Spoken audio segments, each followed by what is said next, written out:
Hello बच्चों, कैसे हैं आप। उम्मीद करती हूँ आप बढ़िया और एकदम मज़े में होंगे। चलिए अब हम पढ़ते हैं शब्द रचना एवं प्रत्यय। यानी कि शब्द रचना में हम क्या पढ़ेंगे, प्रत्यय पढ़ेंगे।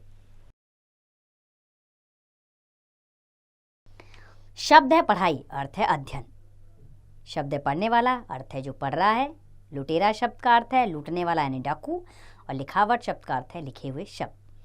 तो बच्चों, इन शब्दों के अध्ययन से स्पष्ट है कि मूल शब्दों के अंत में कुछ शब्दांश जुड़कर अर्थ परिवर्तन कर रहे हैं। जैसे पढ़ मूल शब्द में आई से पढ़ाई, और पढ़ में ही वाला जुड़ने से पढ़ने वाला शब्द निर्मित हो रहा है। अर्थात जो शब्द या शब्दांश किसी मूल शब्द के अंत में जुड़कर नए शब्द का निर्माण करते हैं उसे प्रत्यय कहते हैं। प्रत्यय की प्रमुख विशेषताएं हैं। जैसे प्रत्यय शब्द के अंत में जोड़े जाते हैं, इसके प्रयोग से मूल अर्थ परिवर्तित हो जाते हैं। इनका अपना स्वतंत्र अर्थ नहीं होता। हिंदी में मुख्यतः दो प्रकार के प्रत्यय होते हैं, कृत प्रत्यय और तद्धित प्रत्यय। पहला है कृत प्रत्यय। जो प्रत्यय धातुओं के अंत में जुड़ते हैं उन्हें कृत प्रत्यय कहते हैं। कृत प्रत्यय से बने शब्दों को कृदंत कहते हैं। कृत प्रत्यय को निम्नलिखित आधार पर वर्गीकृत किया जा सकता है। पहला है कृतवाचक कृदंत। जिन प्रत्ययों से क्रिया करने वाले अर्थात कर्ता का बोध हो उन्हें कृतवाचक कृदंत कहते हैं। जैसे लूट मूल शब्द है, इसका प्रत्यय लगा इसमें एरा तो बना लुटेरा। बस में एरा लगा तो बसेरा। लड़ में आका प्रत्यय जुड़ा तो लड़ाका, और उड़ में आका जुड़ा तो उड़ाका। पालन में हार प्रत्यय जुड़ा तो पालनहार। होना में हार जुड़ा होनहार। कमा में ऊ जुड़ा तो कमाऊ। खा में ऊ जुड़ा कमा खाऊ।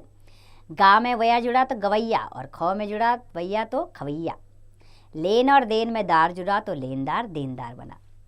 दूसरा है कर्मवाचक कृदंत। जिन प्रत्ययों से बने शब्दों से किसी कर्म का बोध हो उन्हें कर्मवाचक कृदंत कहते हैं। जैसे खेल में ओना प्रत्यय जुड़ा तो खिलौना, बिछ में जुड़ा तो बिछौना। खा और झूल में ना प्रत्यय जुड़ा तो खाना झूलना बना।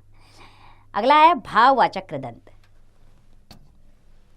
जिन कृत प्रत्ययों से बने शब्दों के भाव अर्थात क्रिया का बोध हो उन्हें भाववाचक कृदंत कहते हैं। जैसे फैल और चढ़ में आव प्रत्यय जुड़ा तो फैलाव चढ़ाव बना।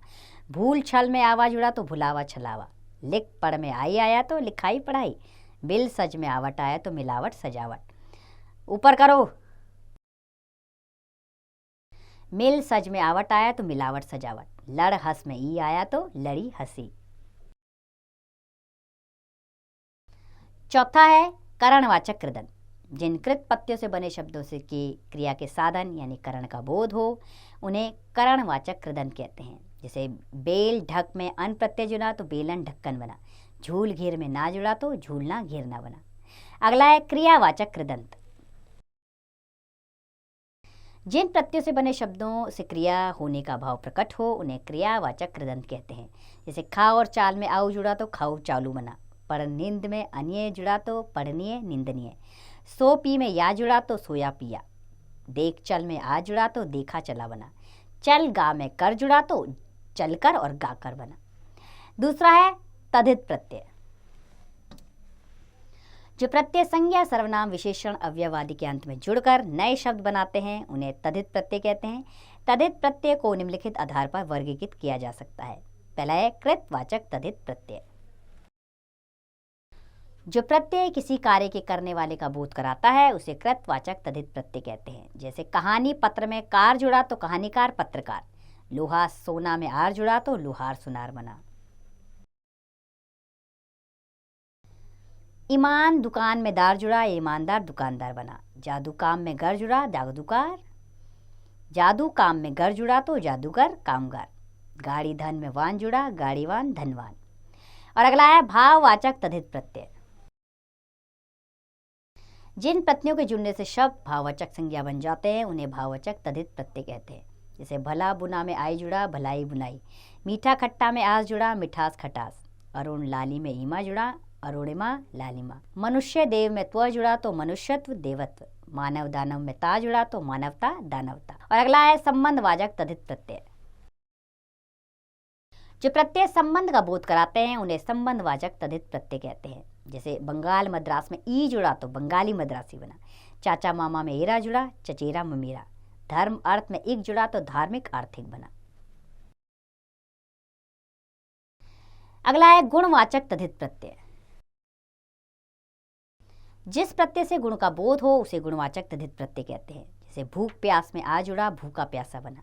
धन क्रोध में ई जुड़ा तो धनी क्रोधी। दया श्रद्धा में आलू जुड़ा तो दयालु श्रद्धालु बना। बच्चों, उपसर्ग तथा प्रत्यय का एक साथ प्रयोग, इसे भी जान लेते हैं। कभी कभी एक ही मूल शब्द में उपसर्ग एवं प्रत्यय दोनों का प्रयोग होता है। जैसे अनु उपसर्ग है, मूल शब्द करण है, इसमें ईय प्रत्यय जुड़ा तो वह अनुकरणीय। नि डरता मिला तो निडरता। दुस्साहस ई बना दुस्साहसी। अपमानित जुड़ा तो अपमानित बना। सफलता जुड़ा तो सफलता बना। सुगंधित सुगंधित बना। यानी कि सु उपसर्ग और इत प्रत्यय और गंध मूल शब्द है। दो प्रत्ययों का भी एक साथ प्रयोग होता है। कभी कभी दो प्रत्ययों का एक साथ प्रयोग किया जाता है। जैसे पी आस आ प्यासा। आस और आ दोनों प्रत्यय हैं। बच्चा पन आ, पन और आ प्रत्यय बचपना बना। बल आवट ई बनावटी। तैर आक ई तैराकी। चलिए इस पाठ से संबंधित महत्वपूर्ण बिंदु जाने। जो शब्द या शब्दांश किसी मूल शब्द के अंत में जुड़कर उसका अर्थ परिवर्तित करता है उसे प्रत्यय कहते हैं। प्रत्यय दो प्रकार के होते हैं, कृत प्रत्यय और तद्धित प्रत्यय। कभी कभी एक शब्द में दो प्रत्ययों का प्रयोग भी किया जाता है। तो उम्मीद करती हूँ बच्चों आपको प्रत्यय अच्छे से समझ आ गए होंगे। अब इसका अभ्यास कार्य आप स्वयं कीजिए।